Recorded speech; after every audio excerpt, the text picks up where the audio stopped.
എല്ലാവർക്കും ഇഷ്ടപ്പെടുന്ന മൂവിയാണ്. ഫാമിലി എല്ലാവരും പോയി തിയേറ്ററിൽ പോയി മൂവി കാണാം. ഇന്ന് റിലീസ് ആയിട്ടുണ്ട്. ആരും OTTക്ക് വെയിറ്റ് ചെയ്യാതെ ഇന്ന് തന്നെ പോയി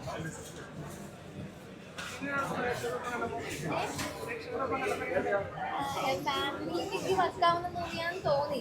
ലാസ്റ്റ് ഇമോഷണൽ സംഭവം വന്നപ്പോഴത്തേക്കും എല്ലാവരും സൈലന്റ് ഒക്കെ ആയി. എല്ലാവർക്കും വർക്കാവുന്ന മൂവിയാന്ന് തോന്നി. എല്ലാവരും കരയൊക്കെ ചെയ്തു. വളരെ മനോഹരമായ ഫാൻറ്റസിയാണെങ്കിൽ തുടക്കം മുതൽ തീരുന്നതുവരെ എങ്ങനെ സിനിമ തീരുന്നത് പോലും അറിയുന്നില്ല അത്രയും. പിന്നെ ശരിക്കും മനസ്സിൽ തട്ടുന്നു. വളരെ മനോഹരമായിരുന്നു. സൈജു, നമ്മുടെ സണ്ണി, എല്ലാവരും പറഞ്ഞ ഓരോരുത്തരും കുഞ്ഞുങ്ങളാണെങ്കിൽ നല്ല രസമായിട്ട് എന്തായാലും നല്ലൊരു സിനിമയുടെ ഭാഗമാകാൻ കഴിഞ്ഞാൽ ഏറ്റവും വളരെയധികം ചാരിതാർത്ഥ്യമുണ്ട്. അതാണ് ഏറ്റവും വലിയ സന്തോഷം. എല്ലാവരും നന്നായിരിക്കും. എല്ലാവരും തിയേറ്ററിൽ വന്ന് ഈ പടം കാണണം. നല്ലൊരു മെസ്സേജുണ്ട്. അതാണ് എന്തായാലും അടുത്തിറങ്ങിയാൽ നല്ലൊരു ചെറിയൊരു ചിത്രമൊന്നും വേണ്ട. നന്നായിരിക്കും. ഓക്കെ. അല്ല, ഇതിപ്പോ നോർമലി എല്ലാവർക്കും ഉള്ളൊരു കാര്യമാണ് ദൈവത്തിനോടുള്ള വിശ്വാസം പോവുക. കാരണം നമുക്ക് പല കാര്യങ്ങളും നടക്കാതെ ആകുമ്പോൾ നമുക്കൊരു ട്രസ്റ്റ് കുറയും. നമ്മൾ ആഗ്രഹിച്ചത് നടക്കുന്നില്ല, പിന്നെ ഇതിനെ ദൈവത്തോട് പ്രാർത്ഥിക്കാറ്. പക്ഷെ അത് അങ്ങനെയല്ല. നമ്മളെന്നും ആത്മാർത്ഥമായിട്ട് പ്രാർത്ഥിച്ചു കഴിഞ്ഞാൽ അത് നടക്കും. അതിന്റെ സമയമാവും. ഒരു നല്ലൊരു തോട്ട് കൊടുത്തിട്ടുണ്ട്.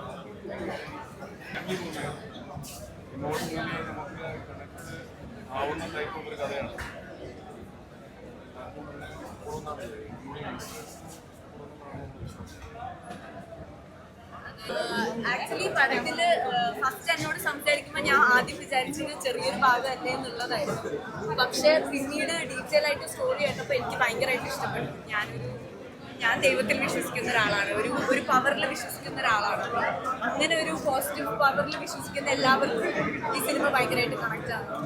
പിന്നെ മാത്രമല്ല, ഞങ്ങൾക്ക് 2 ദിവസം മുമ്പ് ഇതിൻ്റെ പ്രിവ്യൂ ഉണ്ടായിരുന്നു. അപ്പോഴാണ് ഞാനിത് ആദ്യമായിട്ട് കാണുന്നത്. അന്ന് എനിക്ക് മനസ്സിലായി എൻ്റെ ക്യാരക്ടർ എത്രത്തോളം ഇമ്പോർട്ടൻ്റ് ആയിരുന്നു എന്നുള്ളത്. അപ്പം ഇന്നിപ്പം ഫസ്റ്റ് ഡേ ഫസ്റ്റ് ഷോ കഴിഞ്ഞ് എല്ലാവരും നല്ല അഭിപ്രായം പറയുമ്പോൾ എനിക്ക് ഭയങ്കര സന്തോഷം തോന്നി. ചെറിയൊരു ഭാഗമാണെങ്കിലും ഇമ്പോർട്ടൻ്റ് ആയിട്ടുള്ളൊരു ഭാഗമാവാൻ പറ്റിയിട്ട് ഒരുപാട് വീട്ടിലെ അമ്മമാരെയും അച്ഛന്മാരെയും എല്ലാവരെയും കൂട്ടിപ്പോയി കാണേണ്ട സിനിമയാണ്. മെയിൻലി ഞാനത് എടുത്തു പറയുന്നു. കാരണം എപ്പോഴെങ്കിലുമൊക്കെ ആയിരിക്കും പ്രായമായവരൊക്കെ സിനിമ കാണാൻ പോകുന്നത്. പിന്നെ എല്ലാവർക്കും ഇപ്പോഴത്തെ സിനിമകളെ കൊണ്ട് കാണിക്കാൻ പറ്റുമോ ഇല്ലയോ എന്നുള്ള സംശയത്തിലൊക്കെയാണ് ഓരോരുത്തരെ സിനിമയ്ക്ക് കൊണ്ടുപോകുന്നത്. പക്ഷേ ഈ സിനിമ കണ്ണടച്ച് പേരൻസിനെയും ഫാമിലി ആയിട്ടും മക്കളെയും എല്ലാവരെയും കൊണ്ട് കാണിക്കാൻ പറ്റുന്ന ഒരു സിനിമയാണ്. എല്ലാവർക്കും ഉറപ്പായിട്ട് ഇഷ്ടപ്പെടും. അതുകൊണ്ട് അമ്മമാരെയും അച്ഛന്മാരെയും മക്കളെയൊക്കെ കൂട്ടിയിട്ട് ഈ സിനിമ നിങ്ങളെല്ലാവരും പോയി കാണണം. കണ്ടിട്ട് ഇഷ്ടപ്പെടുകയാണെങ്കിൽ മാത്രം ഷെയർ ചെയ്യണം എന്ന അഭിപ്രായം. സിനിമ ഇറങ്ങി വളരെ ബ്യൂട്ടിഫുൾ ആയിട്ടുള്ള ഒരു സിനിമയാണ്. ഞാൻ പറയുകയായിരുന്നു, ഇപ്പോഴത്തെ ഒരു അവസ്ഥയിൽ നമ്മുടെ എല്ലാ സിനിമകളും കാണാനായിട്ട് ഫുൾ ഫാമിലി തയ്യാറായി വരാറില്ല. ഇപ്പം പല സിനിമകളും എല്ലാവർക്കും ആസ്വദിക്കാൻ സാധിക്കാറില്ല. പക്ഷേ ഇത് ഇറ്റ്സ് ലൈക്ക് അമ്മമാരെ മുതൽ കുഞ്ഞുങ്ങൾ വരെ എല്ലാവരും ഒരു ഫാമിലി ആയിട്ട് വന്ന് ആസ്വദിക്കാൻ സാധിക്കുന്ന ഒരു സിനിമയാണ്. വളരെ ഡിഫറെൻ്റ് ആയിട്ടുള്ള ഒരു തോട്ടാണ്. പിന്നെ എനിക്ക് പൊതുവെ ഇങ്ങനെ ഒരു ചെറിയ ബഡ്ജറ്റിനുള്ളിൽ നിന്നുകൊണ്ട് വ്യത്യസ്തമായിട്ടുള്ള ശ്രമങ്ങൾ നടത്തുന്നത് വളരെ ഇഷ്ടമാണ്. ആ രീതിയിൽ ഒരുപാട് ആസ്വദിച്ചു. ഇമോഷണലി കണക്റ്റ് ആയിട്ടുള്ള ഈ പറഞ്ഞ പോലെ തന്നെ ഒരു ഫാമിലി ആയിട്ട് വന്ന് ആസ്വദിക്കാൻ സാധിക്കുന്ന ഒരു സിനിമയാണ്. അപ്പോൾ ആ ഒരു അവസരം എല്ലാവരും തിയേറ്ററിൽ തന്നെ ഉപയോഗപ്പെടുത്തണമെന്ന് ആത്മാർത്ഥമായിട്ട് അഭ്യർത്ഥിക്കുകയാണ്. ഇവളാണെങ്കിലും സൈജേട്ടനാണെങ്കിലും സണ്ണി ആണെങ്കിലും പിന്നെ ഒരു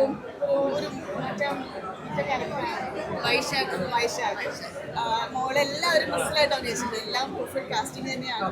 സോ പ്ലീസ് ഡു വാച്ചിങ് തിയേറ്റേഴ്സിൽ അമ്മമാരെയൊക്കെ ധൈര്യപൂർവ്വം കൂട്ടി വന്നോളൂ. എല്ലാവർക്കും കുടുംബമായിട്ട് ആസ്വദിക്കാൻ സാധിക്കുന്ന ഒരു സിനിമയാണ്. ആണ് നല്ല രസമായിട്ട് ചെയ്തിട്ടുണ്ട്. നല്ല ക്യൂട്ടായിട്ടുള്ളൊരു ദൈവം. Written and directed by God എന്ന് പറഞ്ഞു കഴിഞ്ഞാൽ കറക്റ്റ് ആ പേര് പറയുന്ന പോലെ ഞാൻ കരഞ്ഞു പോയിട്ട്. ശരിക്കും പടം കണ്ട് ലാസ്റ്റ് ക്ലൈമാക്സ് ആയപ്പോൾ കരഞ്ഞു പോയി. സോ എനിക്ക് എന്തായാലും ഇഷ്ടമായി.